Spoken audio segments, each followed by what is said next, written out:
దక్షిణం ఫేసింగ్ ఉన్న ఇంటికి ఖచ్చితంగా గ్రహక్షత్ అనేటువంటి దేవతా స్థానంలో మాత్రమే ప్రధాన డోర్ ఉంచాలి. మిగతా ఎక్కడ ఉంచినా కూడా ఆ ఇల్లు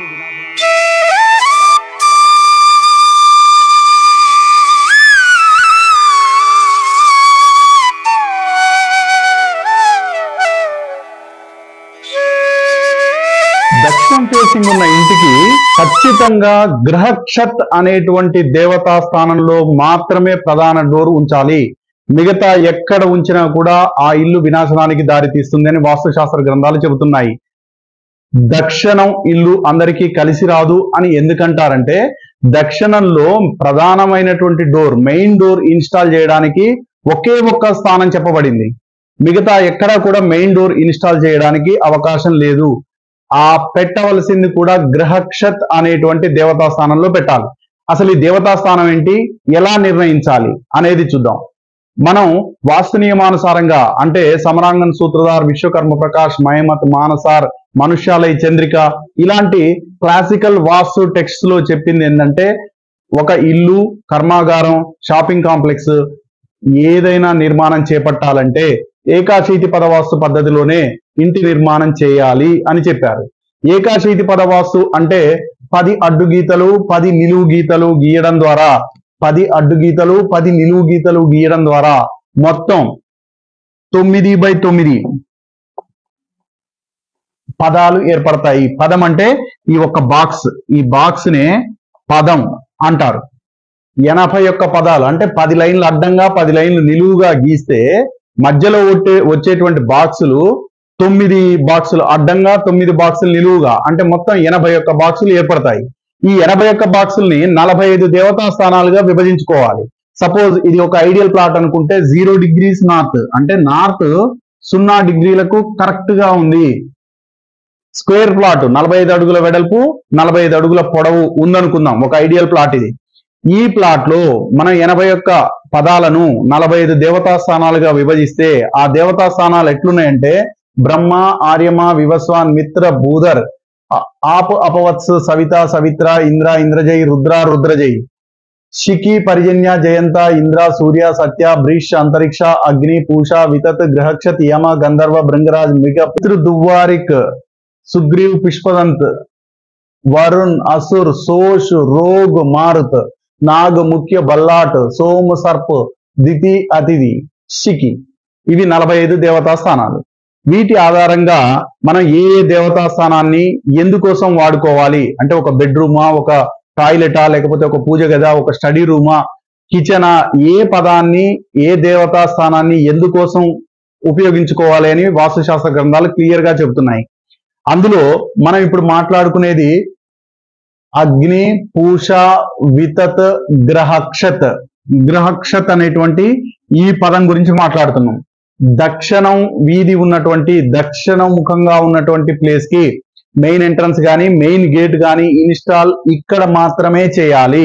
మనం పద విన్యాసం చేసిన తర్వాత దేవతా స్థానాలను గుర్తించిన తర్వాత మెయిన్ డోర్ యొక్క ప్లేస్ ను నిర్ధారించుకోవాలి. అసలు ఈ గ్రహక్షత్ గురించి వాస్తుశాస్త్రం ఏం చెప్తుందో చూద్దాం.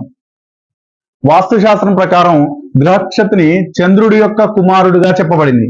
చంద్రుడి యొక్క కుమారుడు అంటే దాని అర్థం ఏంటంటే మేల్కొని ఉండడం, అప్రమత్తంగా ఉండడం, చతురుడుగా ఉండడం, బుద్ధిమంతుడుగా ఉండడం.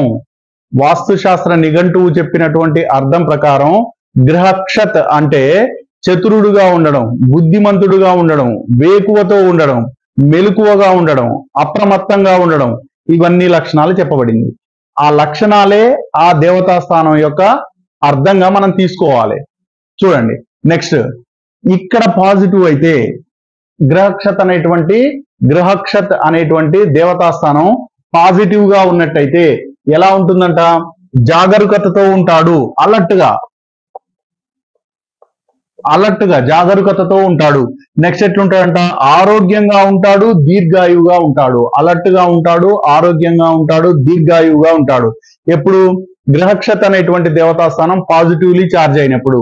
పాజిటివ్లీ ఛార్జ్ కావడం అంటే అక్కడ నకారాత్మక ఊర్జ అంటే నెగిటివ్ ఎనర్జీ ఏమీ లేకుండా ఉండడం. అంటే అక్కడ ఒక టాయిలెట్ కట్టడం, ఫ్లోర్ అనీవెన్ గా ఉండడం, గోడలు పెచ్చులు పగిలిపోయి ఉండడం, కలర్ యాంటీ కలర్ వేసి ఉండడం, భూమి లోపల శల్య దోషం ఉండడం, రోజు ఊడ్చేటువంటి చెత్తని అక్కడే పోగు చేస్తూ ఉండడం, లేదా ఒక చెప్పుల స్టాండ్ అక్కడే ఉంచడం, లేదా బరువు అయినటువంటి లోహపు మెటీరియల్ ని అక్కడే స్థిరంగా ఉంచడం, ఇలాంటివన్నీ కూడా వాస్తు దోషాల కిందికి వస్తాయి.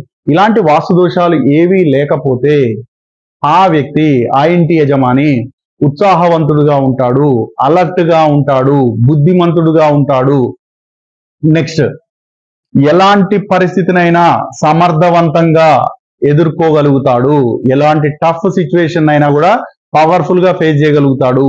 ఇంద్రియాలు, మనస్సు అధీనంలో ఉంటాయి, వాటి లాలసత్వానికి లోబడడు. ఇంద్రియాలు, మనస్సు యొక్క లాలసత్వానికి లోబడడు. నెక్స్ట్, తటస్థ పద్ధతిలో నిర్ణయాలు తీసుకుంటాడు.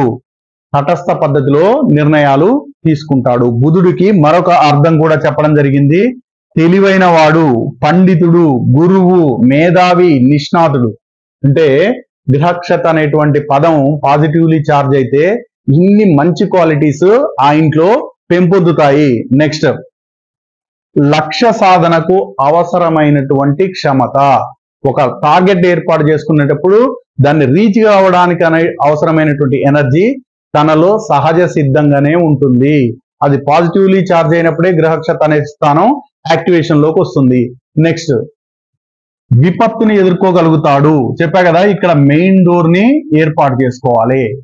లేదు, నెగిటివ్లీ చార్జ్ అయిందనుకో, వాస్తుపరంగా దూషితమైందనుకోండి, అప్పుడు ఏమవుతాడు? విచక్షణను కోల్పోతాడు, ఉత్సాహం, ధైర్యం ఉండదు, సందేహం, గందరగోళం ఏర్పడుతుంది, అస్వస్థుడుగా ఉంటాడు, అల్పాయువు అని కూడా చెప్పడం జరిగింది.